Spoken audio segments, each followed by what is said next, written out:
Chapter 4. Growth. New Year's Day, 1941, was a momentous hour for Stephen Court. Most of December 1940 had been spent in his laboratories, engrossed with a task the nature of which he explained to no one. The great Wisconsin mansion where he lived with his staff had been metamorphosed into a fortress of science, though from the outside it resembled merely an antique, dilapidated structure. But nearby villagers viewed with suspicion the activity around Court's home. The local post office was deluged with letters and packages. At all hours automobiles arrived, carrying cryptic burdens for Court. Slyly the villagers questioned Sammy, for he often wandered into the combination store and post office to sit by the stove and puff great, reeking fumes from his battered pipe. Sammy had not changed much with the years. His hair had turned white, and there were merely a few more creases in his brown face. Since moving to Wisconsin, Stephen had relaxed the anti-liquor restriction, but Sammy had learned the value of moderation. "What's going on up at your place?" the storekeeper asked him, proffering a bottle. Sammy drank 2 measured gulps and wiped his lips. "The Lord only knows," he sighed. "It's way beyond me. Stevie's a swell boy, though. You can bet on that." "Yeah," retorted somebody, with an angry snort. "He's a cold-blooded fish, you mean. The boy ain't human. He's got ice water in his veins. Comes and goes without so much as a howdy-do." "He's thinking," Sammy defended sturdily. "Got a lot on his mind these days, Stevie has. He gets about 2 hours sleep a night." "But what's he doing?" "I don't know," admitted Sammy. "Inventing something, maybe." "More than likely he'll blow us all up one of these fine days," grunted the storekeeper.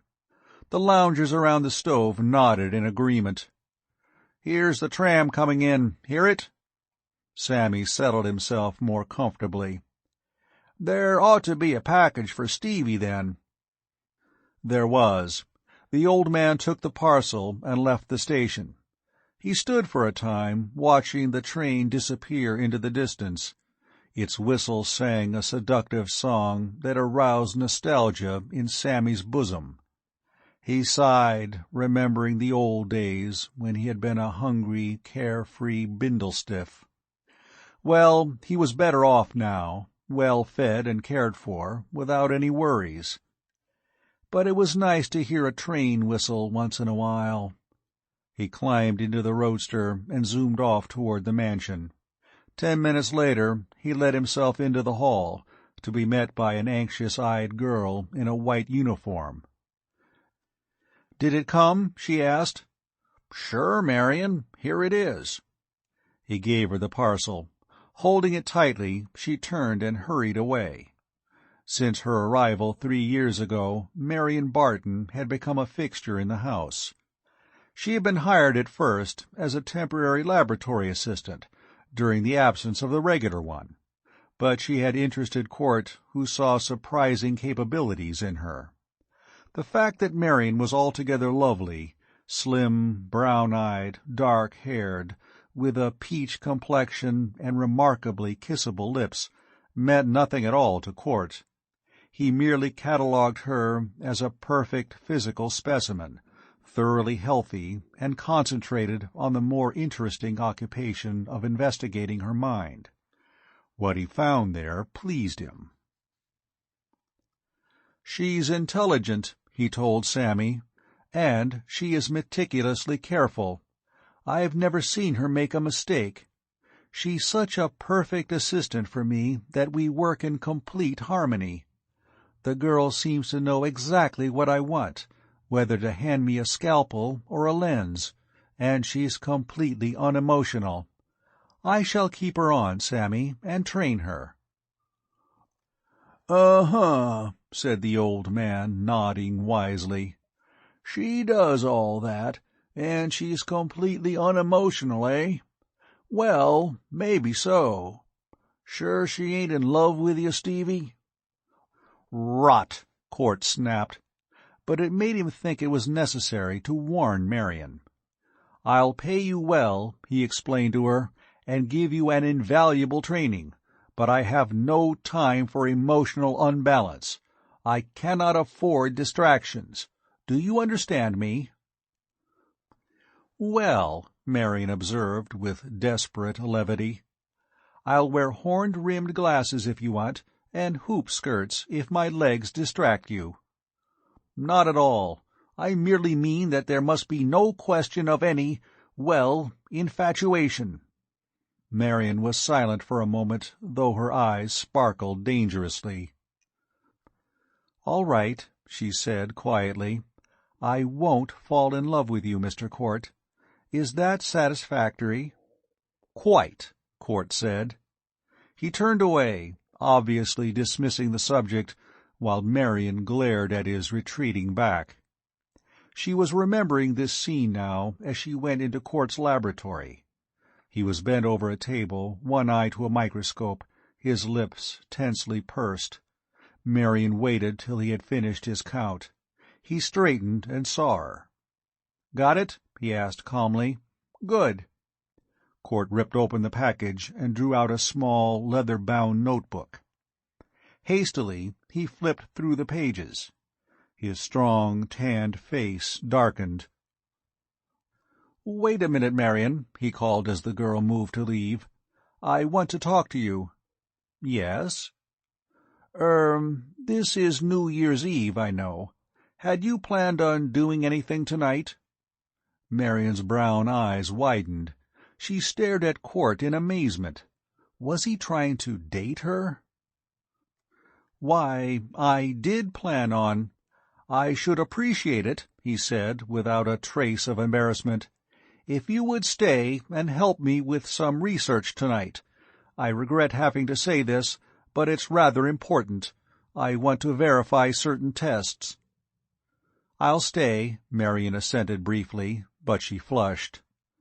"Good. Stain these slides, please." For several hours the two worked in silence. Cort engrossed with his microscope, the girl busy dyeing the samples. Finally, Cort exhausted a small tank and conducted experiments in the vacuum he had created. Time dragged on, till the huge old house was utterly still. The chill of a Wisconsin winter blanketed it, making frost patterns on the window panes. Inside the room it was warm enough, though snow lay thickly on the ground outside. Presently Marion slipped out of the room and returned bearing a tray of coffee and sandwiches. She set it on a table and glanced at Cort. Standing by a window, he was idly smoking a cigarette. "Mr. Cort, what is it?" he asked, without looking around. His face was upturned to the quiet night outside as he spoke again, not waiting for her answer. "Come here." Marion obeyed. She was astonished to see that Cort's face was drawn and haggard, actually gray around the lips, but his eyes were feverishly bright. "Up there," he said, pointing. "Do you see anything?" The cold stars glittered frostily in an abyss of empty black. Some icy breath of the unknown seemed to blow down from the frigid, airless seas between the planets. Marion shuddered. "I see nothing unusual," she said. "Naturally, no one has. There's nothing visible, and yet—" Wearily he rubbed his forehead. "It's impossible that my experiments have lied." "Drink some coffee," Marion urged. Cort followed her to the table and sat down. As she poured the steaming liquid, his somber eyes dwelt on her face. "Are you game for an airplane trip into Canada?" he asked abruptly. "Yes. When?" "As soon as I can arrange it. There's a man I must see. A patient." Court gulped down untasted coffee and blinked tiredly. "You should get at least a little sleep." "Not yet. I don't know." He came to a sudden decision. "Marion, you don't know anything about this experiment I'm working on. No one knows about it yet, except me. All this data I've been collecting lately has been for a purpose. You haven't any idea what that purpose is, have you?" "No, I haven't." "Well," Court declared with curious calm, "it's simply this. I have reason to believe that the Earth is going to be destroyed. Wait a minute," he cried hastily. "Perhaps I shouldn't have mentioned this till I was absolutely certain, but I want to talk to someone." His unrealized loneliness showed naked for an unguarded second on his face. He caught himself and was once more impassive. "The Earth is going to face a plague that will destroy civilization. Of that, at least, I am certain." "A plague," she breathed. "I call it that, for lack of a better term. Every being on this planet will be affected by it." Marion looked at him sharply. Her lovely eyes narrowed. "Affected? Don't you mean destroyed?" Court pushed back his chair and rose. "No," he whispered, "I don't." His grave lips went hard. "Come here, Marion. Look at this." He strode to a safe in the wall, opened it, and withdrew a small oblong box of lead. Set in one face was a round, transparent disk. "Look through the lens," he commanded. "Don't get too close to that thing, though." Marion obeyed. Through the tiny pane she could see within the box a shining lump of matter, no larger than the nail of her thumb. "It's phosphorescent," she said. "What is it, an ore?" "A specimen of flesh, taken from the thigh of a man named Pierre Losicaud, a French-Canadian." "Flesh?" The girl peered again at the object. "Was he exposed to radium?" Court replaced the box in the safe. "No, nothing like that. Losicaud lived in a little settlement in a valley in the wilderness. A month ago he staggered into the nearest town, emaciated and nearly dead. His story was just about unbelievable. He claimed that one day a heavy fog, abnormally heavy, blanketed his valley and affected the inhabitants peculiarly. They became incredibly hungry, ate enormous meals. Their skin became hot to the point of high fever, and they grew so old that most of them died. Losicaud went for help, but nobody recognized him when he arrived in town. He looked 30 years older.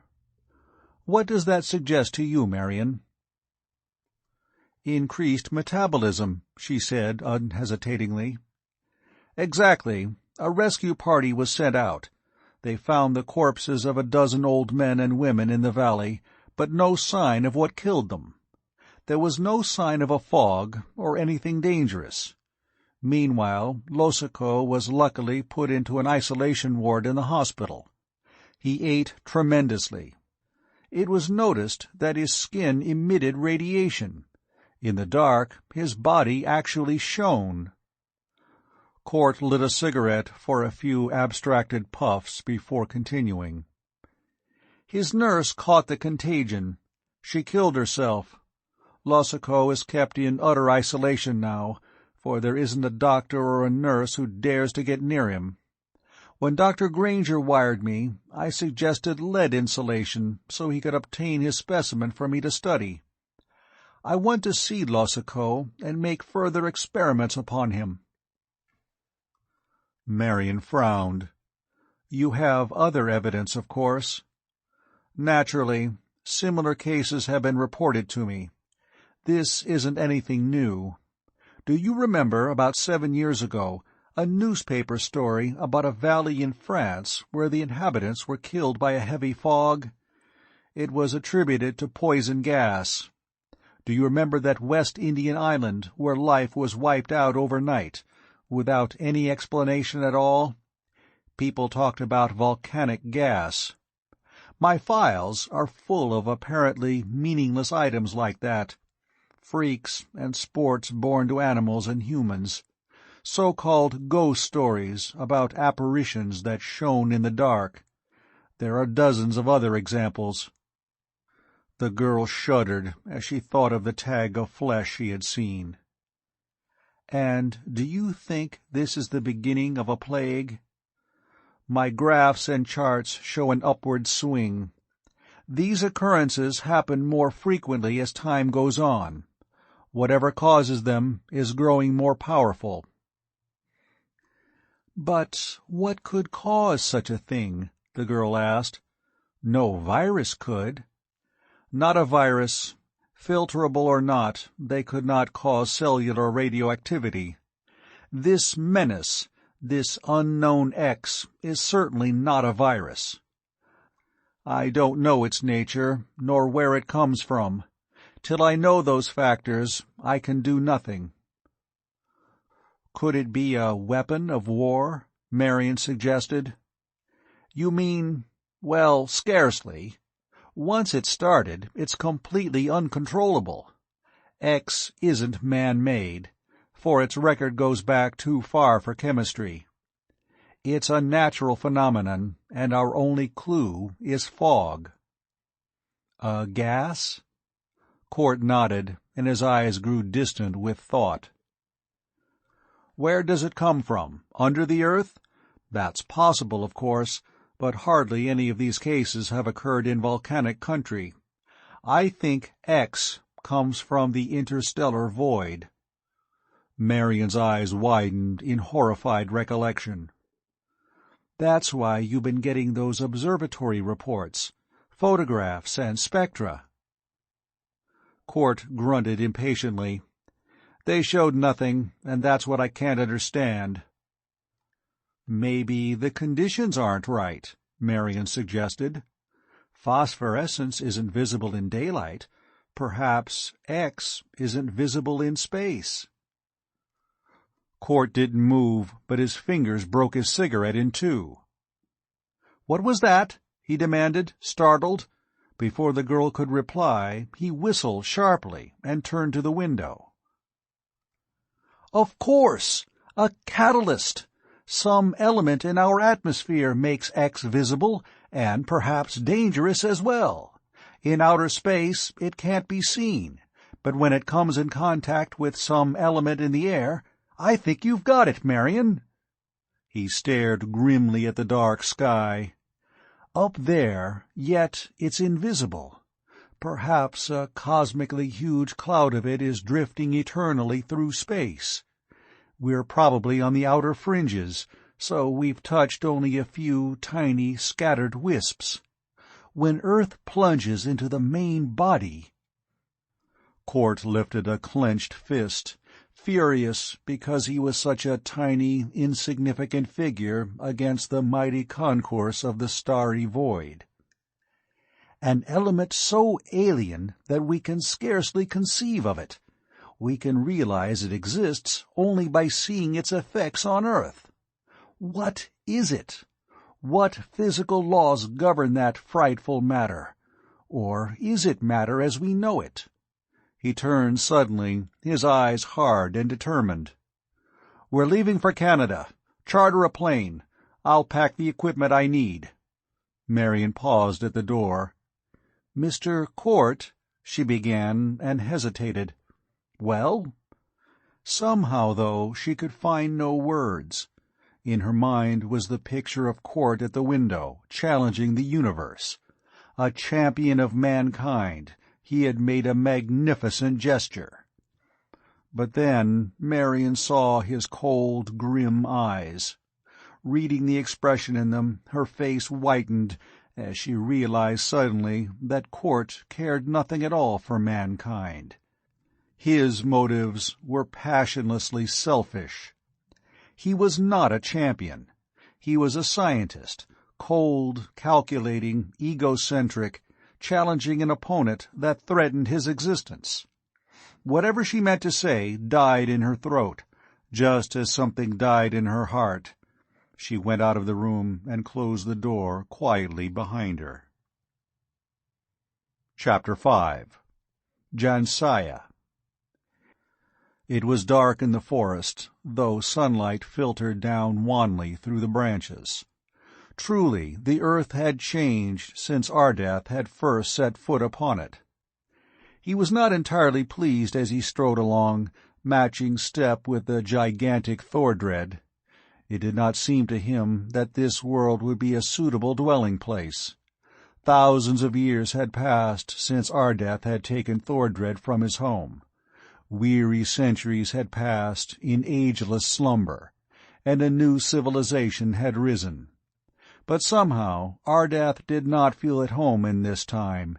He sensed a subtle strangeness in the very air about him. He sighed a little wearily. His plans had gone amiss. The death of Zaina, the Amazon queen, had taken him by surprise.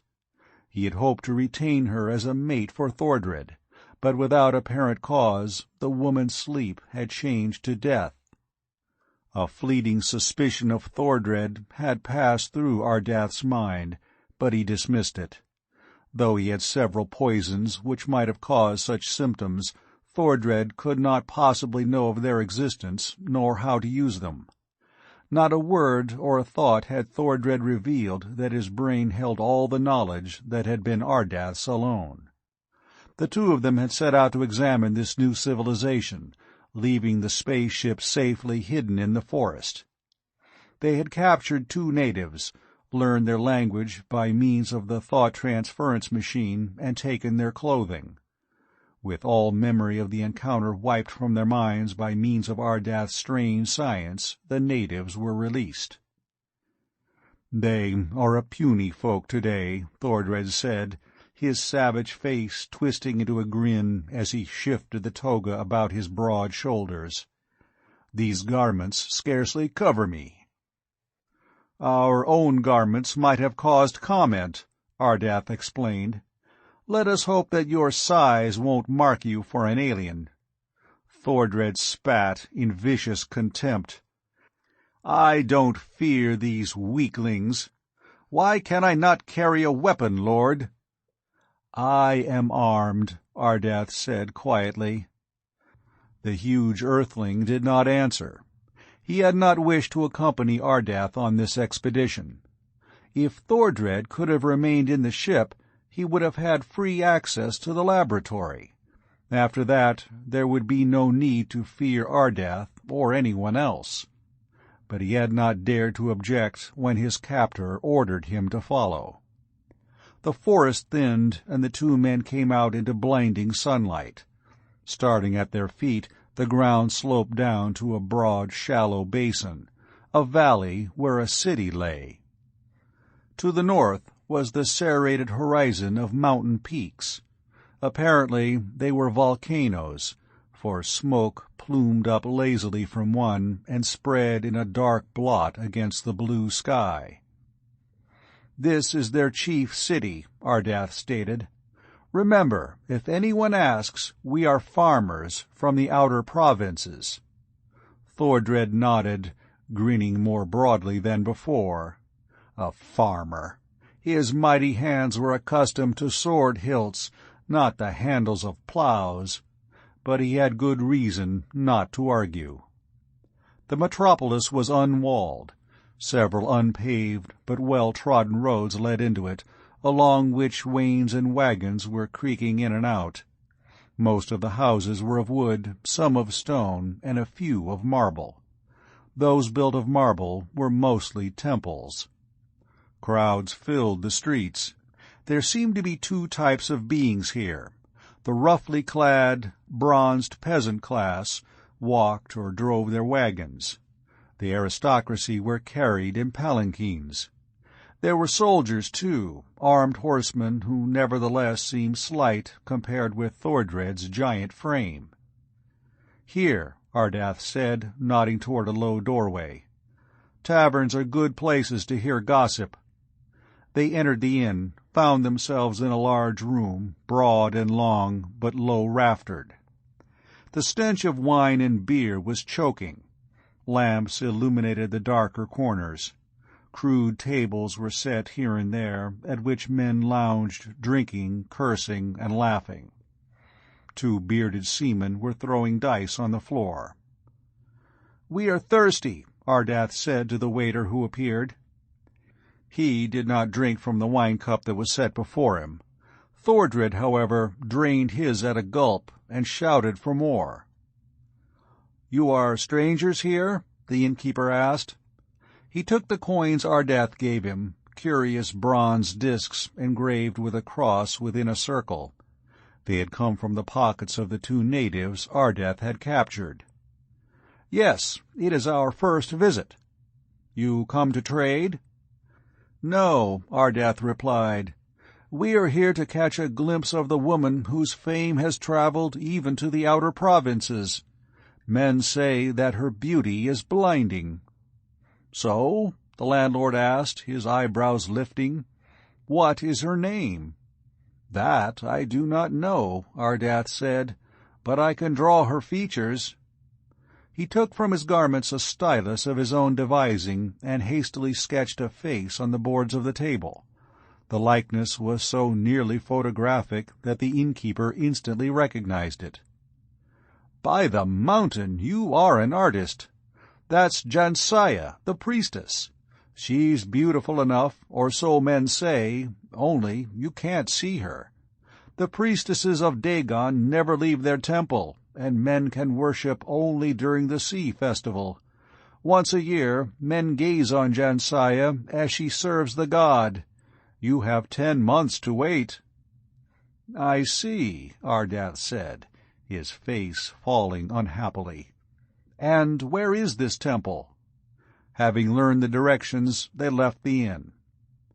"Why do you wish to see this wench?" Thordred grunted. "She is the wisest in this time," Ardath said. "I learned that before we landed here."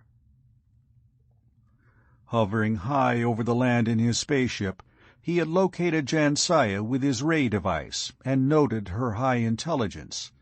The unexpected death of Zaina the Amazon still rankled in him. He had determined to secure a substitute, and Jansaya was the logical one. She would accompany Ardath and Thordred into time, for he had decided not to remain in this civilization. It did not fulfill his requirements. The 2 men reached the outskirts of the temple. As yet, Ardath had not decided on any definite plan, knowing that first he must find the priestess. "Wait here," he said. "Do not move away till I return." The giant drew back in the shelter of a tree, watching Ardath cross the thoroughfare toward a gate, where a soldier lounged on his spear. The guard straightened, ready to challenge the Kyrian's entry into the city. Suddenly his eyes went blank and blind as they met Ardath's. Ordinary hypnotism worked well on these superstitious folk. Ardath went through the gate. The bulk of a temple rose before him. Built of porphyry and onyx and rose marble, it seemed to rest on the sward as lightly as gossamer. Despite its hugeness, it had been constructed with an eye for proportion, so that it was utterly lovely, a symphony in stone. A curving stairway rose toward bronze gates that stood ajar, with a soldier on guard at each side. Quietly, Ardath went on. The guards did not move, once they had felt the impact of his gaze. He entered the temple, found it vast, with a high arched dome, and smoky with incense. The floor was green as the sea. Jade green, too, was the flat-topped altar that loomed before him. Behind the altar the sacred trident reared, and smoke coiled lazily about its prongs. A shaven-headed, soft-faced priest turned to face Ardath. "You have come to pay homage to Dagon," he said, rather than asked. "Where are your tributes? Do you come empty-handed?" Ardath decided to change his tactics. He fixed his stare upon the priest, summoning all his will. The man hesitated, spoke a few thick words, and drew back. "You seem strange," he muttered. "Your form changes." To the hypnotized priest it seemed as though a light mist had gathered about Ardath's body. It thickened and swirled, and suddenly where had been the figure of a man was something entirely different. It was Dagon, the sea god, as the priest pictured him in his own imagination. The man went chalk white. He collapsed to the floor, so paralyzed with fright and amazement that for a moment Ardath feared he had fainted. "You know me," Ardath said softly. "Great Master, forgive your servant." The priest babbled frantic, incoherent prayers that sounded like gibberish. "Bring the priestess Jansaya to me," Ardath commanded. "At once! At once!" The man backed behind a tapestry and was gone. Ardath lifted ironic eyebrows, for this was altogether too easy. When he felt under his robe for certain weapons he had brought with him from the ship, he nodded. Hypnotism was a ticklish trick. It was undependable, whereas weapons were not. But the priest returned, leading a veiled, slight, feminine figure. Both bowed to the floor. Ardath lifted the girl to her feet. He pulled aside the veil, found that no deception had been practiced upon him. This was the priestess, the beautiful Jansaya. Chapter 6. Unforgettable Land. Wonderfully lovely she was, with elfin, childlike features that somehow held a certain sophistication, and even a suggestion of inherent, latent cruelty. Her hair was bright gold, her eyes sea-green. Though she was tiny as a nereid, her delicately symmetrical figure was not in the least childlike. She came closer to Ardath. Suddenly he felt a searing pain on his arm and drew away sharply. "This is no god," Jansaya cried, her voice like tinkling silver bells. "Blood flows through his veins. He is human, and an impostor." She drew away, a small dagger still clenched in her hand. Ardath glanced wryly at the long scratch on his arm, yet he caught the quick stir of movement. As though by magic, the temple was full of shaven-headed priests. From behind the tapestried walls they came swiftly, forming a ring about Ardath. Their steel swords glittered no less coldly than their eyes. "We, too, know something of hypnotism," one of them rasped in contempt. "There are ways of testing even gods." Ardath thought quickly. His foes were at least 200. Hypnotism would be useless now, but he had other weapons. Under his gown was a projector that would have slain every priest in the temple if he had cared to use it. He did not. Ardath's alien philosophy forbade the unnecessary taking of me. Instead, his hand, hidden in a fold of the toga, moved almost imperceptibly. A tiny crystalline sphere dropped to the green tiles of the floor, and Ardath put his sandaled foot over it. "Do you yield?" the leader of the priests asked. Ardath smashed the globe with his soul, at the same time holding his breath. Instantly a colorless, odorless gas diffused through the temple. The priests no longer could move. Frozen, statue-like, they stood gripping their weapons and staring blindly straight ahead.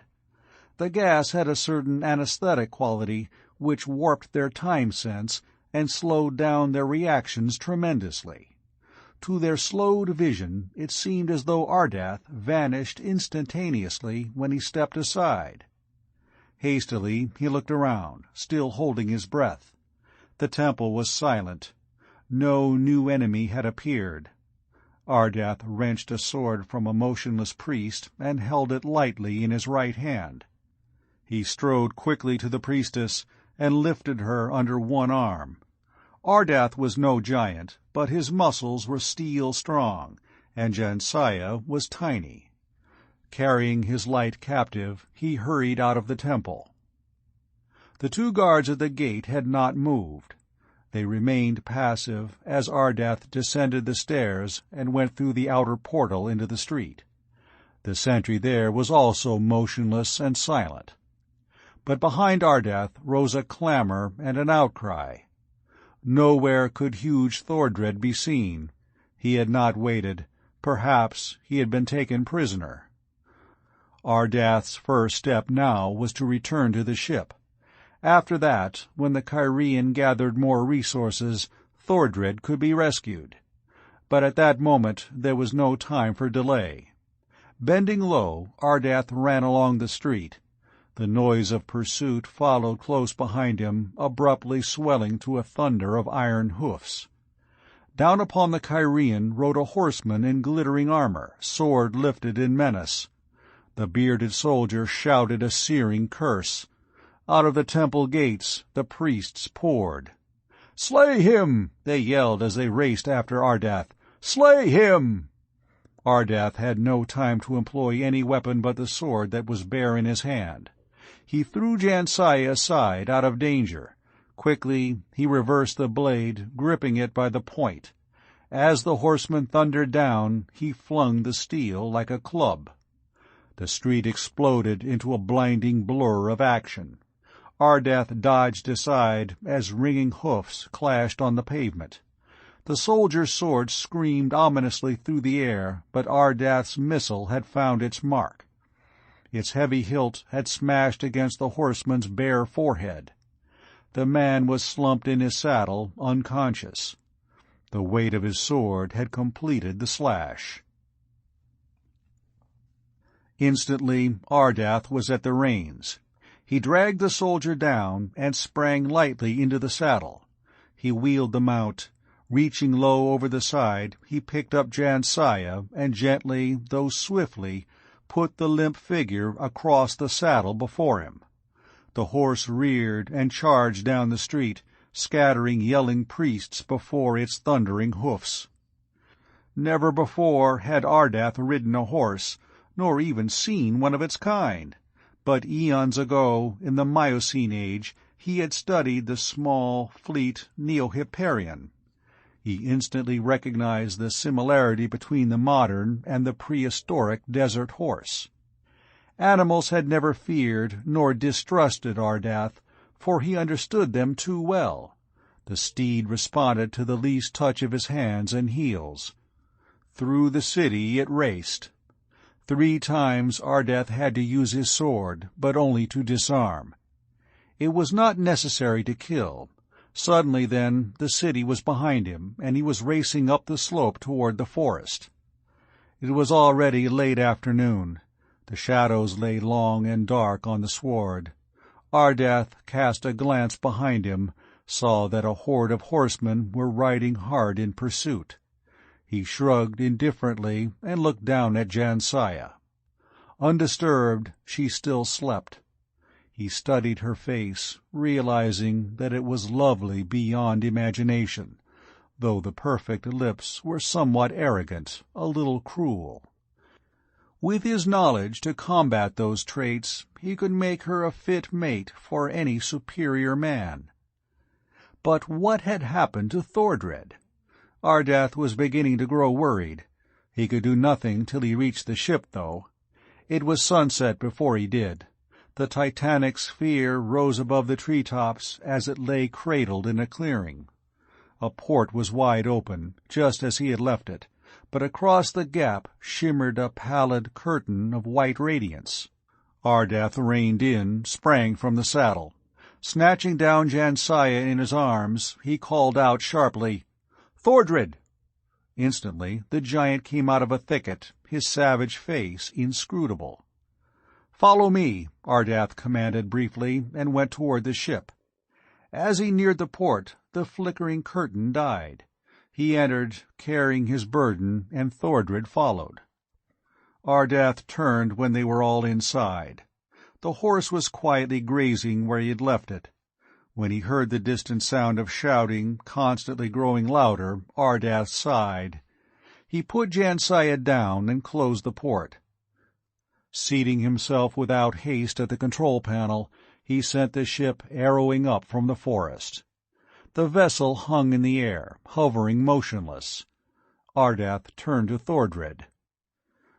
"You tried to enter the ship," he said quietly. "I had forbidden that. Why did you try to do so?" Thordred flushed, trying to evade that piercing, though gentle stare. "I came as far as the temple doors. When I saw the priests capture you, I thought you were helpless. I was unarmed, so I came back to the ship to find some weapon to aid you." For a long, tense moment, Ardath's inscrutable gaze dwelt upon the giant. "No one can enter here save by my will," he said. "You would do well to obey me in the future." Thordred nodded hastily and changed the subject. "The girl is awakening." Jansiah's green eyes slowly opened. The instant she saw Ardath, horror and hatred sprang into her gaze. She looked then at the crafty Thordred. Suddenly and unmistakably, the giant earthling realized that he had found an ally against Ardath, but he said nothing. He waited, silent and passive, while Ardath spoke to Jansiah in her own language, explaining why she had been abducted. She listened attentively, and the Kyrian knew she did not regard him as a god or a demon. Not for nothing had he sought out the most intelligent human of this particular time. The sun was setting when Ardath finished his explanation. Through the transparent window of a port they could see the land that stretched beneath them, green and beautiful. Smoke plumed up from the volcanic range. The city, tiny and white, lay in the distance. "You intend to put me to sleep?" Jansiah asked incredulously. "For 1,000 years?" 1,000 or more, Ardath said quietly. "Your civilization does not suit my needs. Do you love it so well that you would refuse?" "No," she responded. "Return to be imprisoned in Dagon's temple once more? No, I am glad to be free. But to have to leave my world forever—" "Kingdoms die," Ardath pointed out. "Civilizations pass like shadows. When we awake, perhaps no man will remember your land." Jansiah rose and went to the port. The red sun cast bloody light on her face. "You are wrong," she whispered. "I am your prisoner. I have no choice but to obey. Yet if we sleep for 100,000 years, men will not forget my kingdom. All over earth our ships carry wondrous goods. Our civilization is the mightiest in the world. It cannot die or pass. It will go on, through the ages, growing mightier. Not even the gods can destroy this land. Not even Dagon, Lord of the Sea, can destroy Atlantis." End of Chapter 6.